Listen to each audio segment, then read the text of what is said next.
We're gonna show it again to you that it can be erased.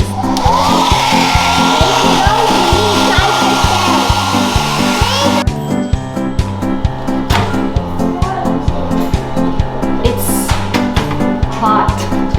It's warm. No, not warm. It's hot. No more X mark. No more. What's pressure, Daddy? Can you help me out? What's pressure? He's putting pressure. You're feeling pressure right now. Okay.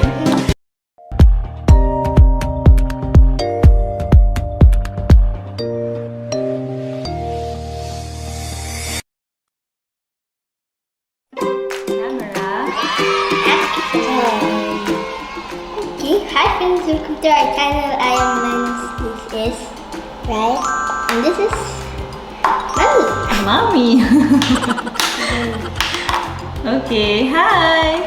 So in today's video, we're gonna be showing you ways on how you can reuse your workbooks, your answer workbooks or your answer booklets. Yeah, are you excited? Yeah? Magic. Okay, so you know, we have 3 kids in the family. We have Lens, we have Kuya Lens, we have Light, and then we have baby Iris. she's sleeping. Yeah, she's sleeping upstairs. And now it's time to shoot.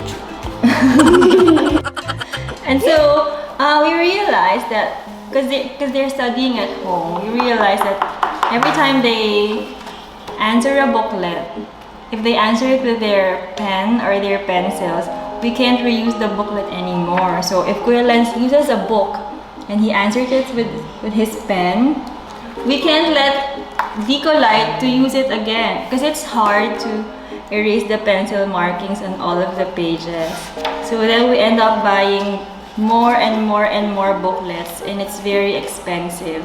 So Daddy and we tried to find a way to reuse your booklets so that we can save money. And then we found a solution. Yeah, we found 2 solutions. The first one is using, what's this? Whiteboard. Whiteboard marker and Paper. when we were in college, we had a lot of acetate that we use for presentation. There aren't projectors yet that are techie back then, so we had overhead projectors and we used clear acetate. So now we're gonna use clear acetate and the pen, the whiteboard marker, and of course an eraser. So for example, Light will answer a workbook. That is so easy for me. Oh, really? Like that. Okay. So, Light, can you answer this page? This one. Okay, go trace.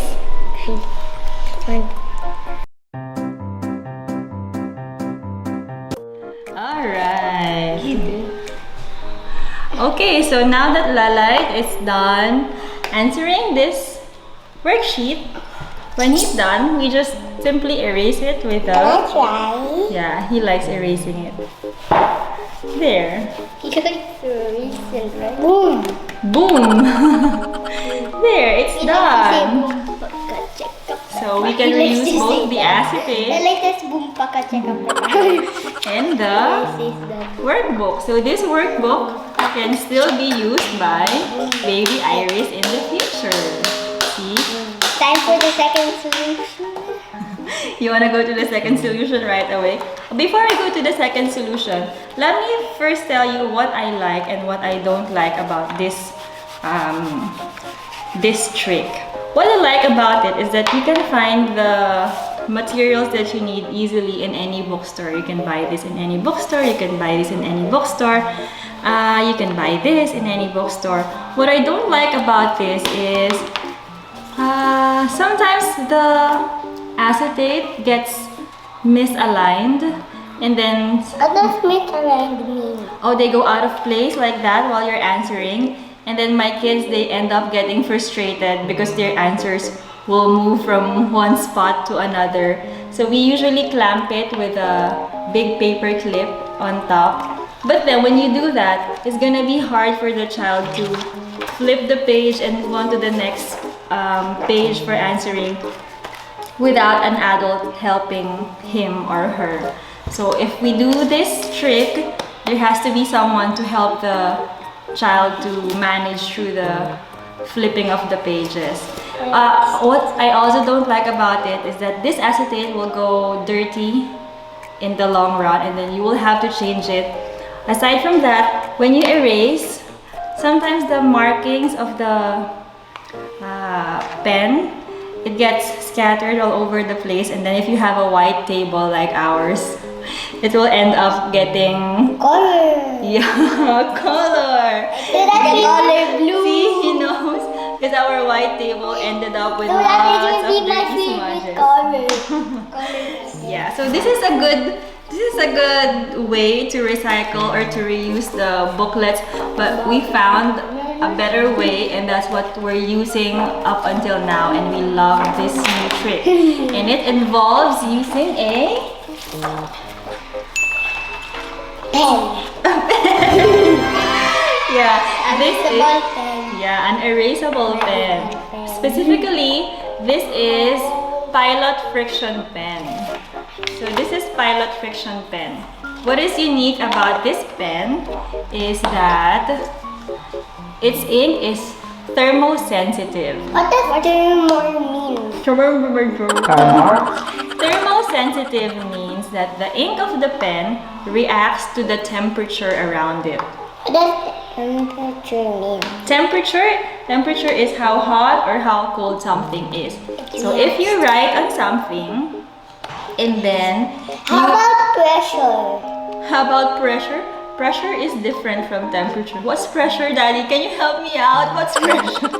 He's putting pressure You're on feeling me. pressure right now. What Okay. does pressure mean? Pressure is the amount of force applied over a specific area. You'll learn about that later when you grow older. Okay, so let's go back to thermosensitive pen. So this thermosensitive pen reacts to the temperature around it. So if you put hot temperature on the ink will, Disappear. yeah, magic. And if you put cold temperature on it, the ink will come back. Oh, so this is what we're using now. Now I let my boys answer their But booklets using. once you erase that, I'm gonna put gold in it. Yeah, you can do that. It will come back. It's impossible. So we let them answer. Correct. Oh, just like what I said, the ink of the whiteboard marker got left there, so there are tiny smudges there, blue smudges. That's from the acetate and the ink. So yeah, it's not very clean. So let's go back to this one. I will let Kuya Lens answer. Number 1. Oh, you're gonna answer number 1. Lalay said you're gonna answer number 1. And Okay, that's good enough. Okay,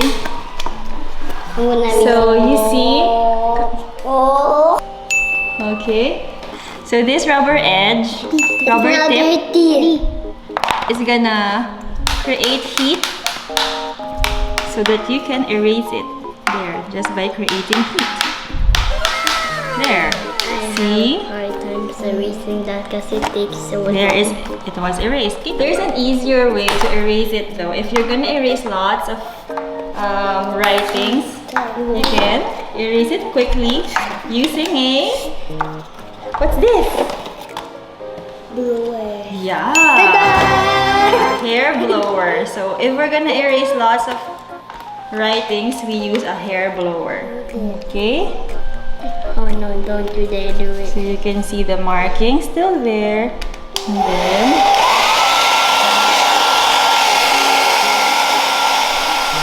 What? It's getting erased!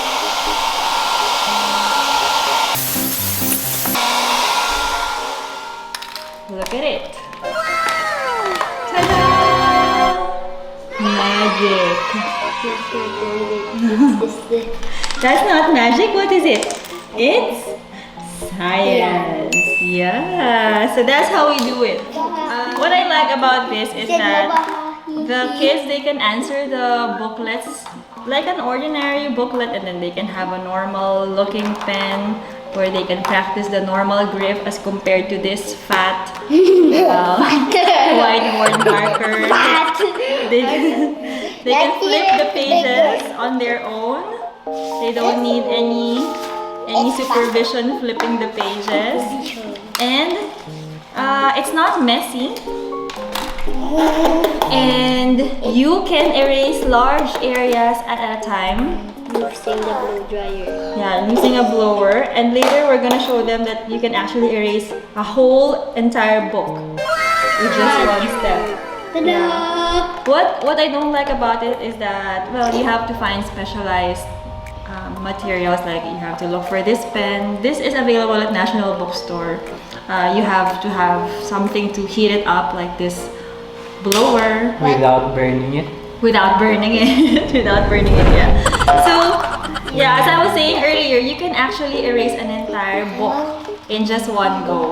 What we do is... Can I do this one? Oh yeah, later you can do this one. What I do is I put them in the microwave. So, I put the entire book in the microwave, heat it up with just very low heat. Don't heat it up with very high heat. I ended up burning one book doing that when I was experimenting. So let's just try that. I'm gonna put markings on all of the, well, not all. Let's just put on some of the pages. Can you put this? I'm gonna do just one check? I'm gonna write mice. I'm gonna do stickman. Okay, draw a stickman there.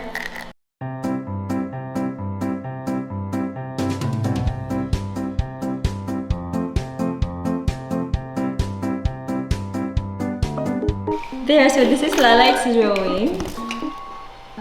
There. And this is Kuya Lenz's drawing.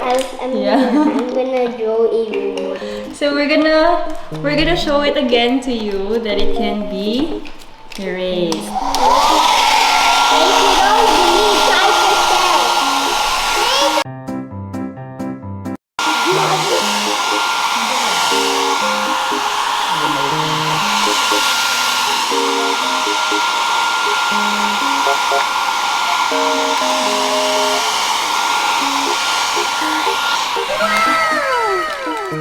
Amazing! Can I see you? Can I see if I... Now we're gonna try writing on all of the pages. And just like as I was saying earlier, we can erase the whole book. So here I'm putting just X marks on all of the pages. So we have markings on page 9, 10, 7, 8, Daddy, look how this guy has a big 5 and 6,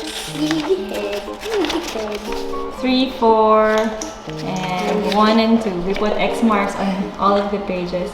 Now I'm gonna put this booklet in the microwave.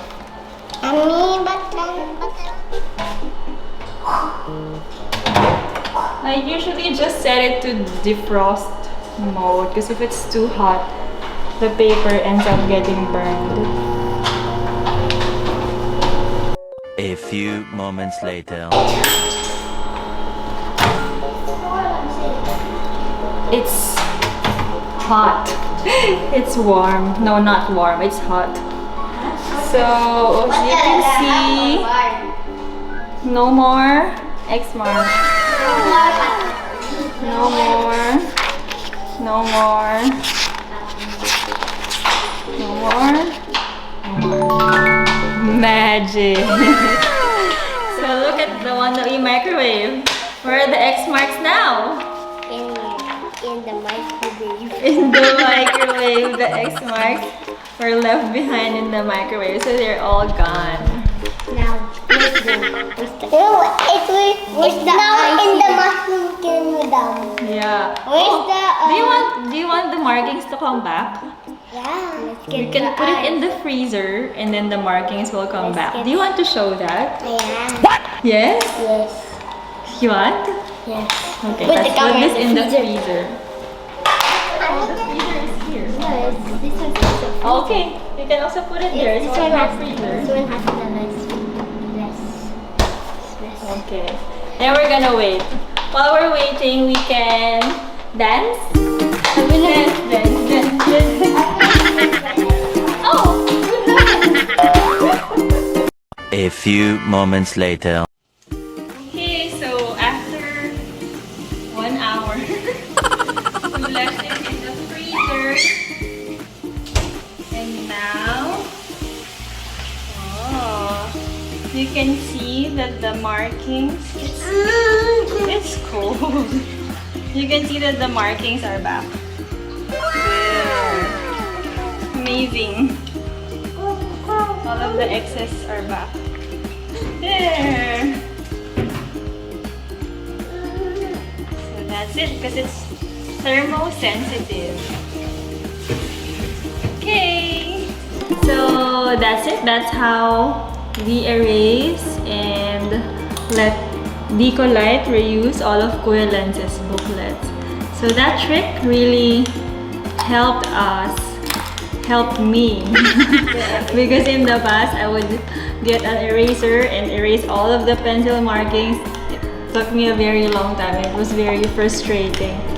So we'd like to hear about your techniques too, about how you make your kids reuse their booklets. So if you have other tips and tricks on how we can reuse our kids' booklets, please put them in the comment section. Thank you! Bye. Yeah. Helicopter, helicopter. Bye!